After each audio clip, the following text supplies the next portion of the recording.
Praise the lord. ఈరోజు కొరకైన వాక్య భాగము హెబ్రీయులకు రాసిన పత్రిక 10వ అధ్యాయము 10వ వచనము. యేసుక్రీస్తు యొక్క శరీరము ఒక్కసారియే అర్పింపబడుట చేత ఆ చిత్తమును బట్టి మనము పరిశుద్ధపరచబడి ఉన్నాము. యేసుక్రీస్తు వారు ఈ లోకానికి వచ్చి తన శరీరము అర్పించుట ద్వారా మాత్రమే మనము పరిశుద్ధులముగా తీర్చిదిద్దబడ్డాము. ఎందుకు?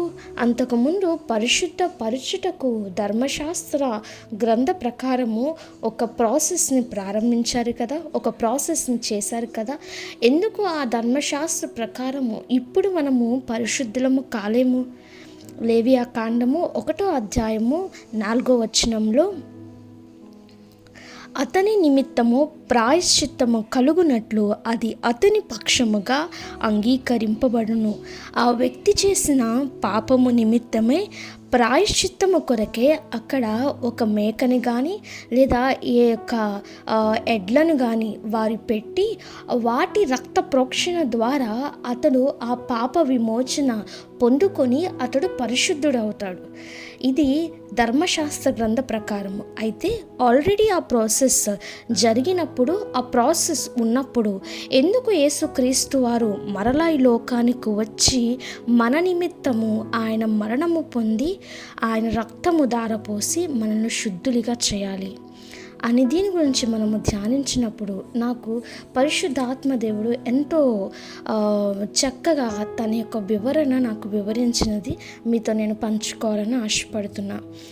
హెబ్రీయులకు రాసిన పత్రిక 10వ అధ్యాయంలో రాయబడి ఉంటుంది, ధర్మశాస్త్రము రాబోచున్న మేలుల ఛాయగలదియే గాని ఆ వస్తువుల నిజ రూపము గలది కాదు గనుక ఆ యాజకులు ఏంటంట, ధర్మశాస్త్రములో ఏది ఇంట్రడ్యూస్ చేసినా ఏది చెప్పబడినా అది రాబోవు కాలము నిమిత్తమై ఛాయారూపకమే కానీ అది నిజము కాదంట.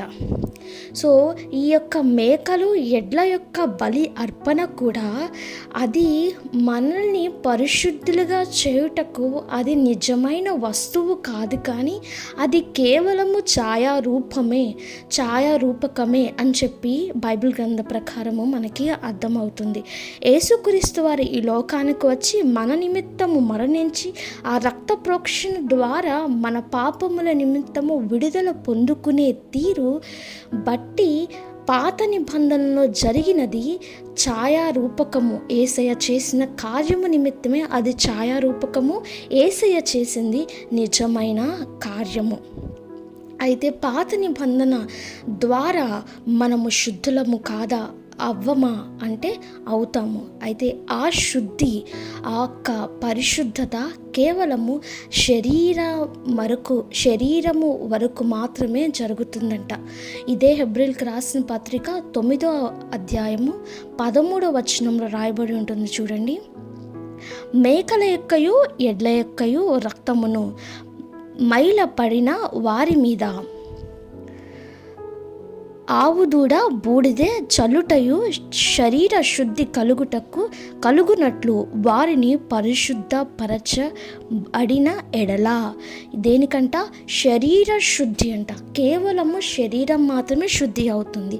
14వ వచనంలో రాయబడి ఉంటుంది, నిత్యుడగు ఆత్మ ద్వారా తన్ను తాను దేవునికి నిర్దోషునిగా అర్పించుకొని నా క్రీస్తు యొక్క రక్తము నిర్జీవ క్రియలను విడిచి జీవము గల దేవుని సేవించుటకు మీ మనస్సాక్షిని ఎంతో ఎక్కువగా శుద్ధి చేయును.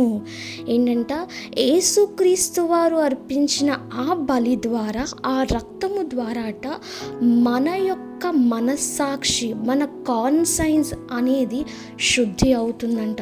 ఇంగ్లీష్లో రాయబడి ఉంటుంది, ఈ యొక్క ఎడ్ల మేకల యొక్క రక్తము అవుట్వర్డ్లీ క్లీన్ చేస్తుంది, బట్ యేసుక్రీస్తు వారి రక్తము మనల్ని, మన యొక్క కాన్సైన్స్, మన ఇన్వర్డ్లీ మనల్ని క్లెన్స్ చేస్తుంది. మనము కమ్యూనియన్లో ప్రతి నెల లేదా ప్రతి వాళ్ళు కూడా ప్రతి వారం కూడా పాల్గొంటారు. మరి కొన్ని చర్చెస్లో అయితే వాళ్ళకి తోచిన సమయంలో వాళ్ళు పాల్గొంటూ ఉంటారు కదా.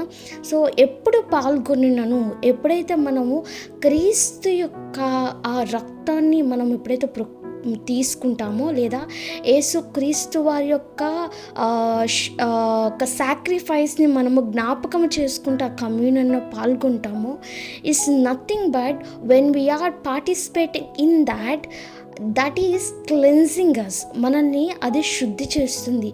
అది కూడా శరీర సారమైన శుద్ధి కాదు, కానీ అది ఇన్వర్డ్లీ మన కాన్సైన్స్ని అది శుద్ధి చేయాలట. అందుకనే మనల్ని మనము పరీక్షించుకోవాలి అని చెప్పి బైబిల్ గ్రంథం సెలవిస్తుంది. పరీక్ష లేకుండా, మనల్ని మనం పరీక్షించుకోకుండా కమ్యూనియన్లో మనం పాల్గొనను. అది ఆనాడు ధర్మశాస్త్ర గ్రంథ ప్రకారం వారు చేసిన ప్రక్రియ మనం కూడా చేసినట్లు అవుతుంది, కానీ ఇంకా ఏ యూజ్ ఉండదు. ఇది ఏ విధంగా యూజ్ అవుతుందంటే, వెన్ మనల్ని మనము పరీక్షించుకుంటూ మనము పాల్గొంటూ ఉంటామో, అప్పుడే మన కాన్సైన్స్ శుద్ధి చేసుకుంటూ ఉంటాము. అప్పుడే యేసుక్రీస్తు వారి యొక్క శరీరములో మనము కూడా భాగమై, మన యొక్క ఇన్వర్డ్లీ క్లీన్ అయ్యి, మనము ఆయన యొక్క రాకడకు సిద్ధపడిన వారుగా మనము ఉంటాము. ఆమేన్.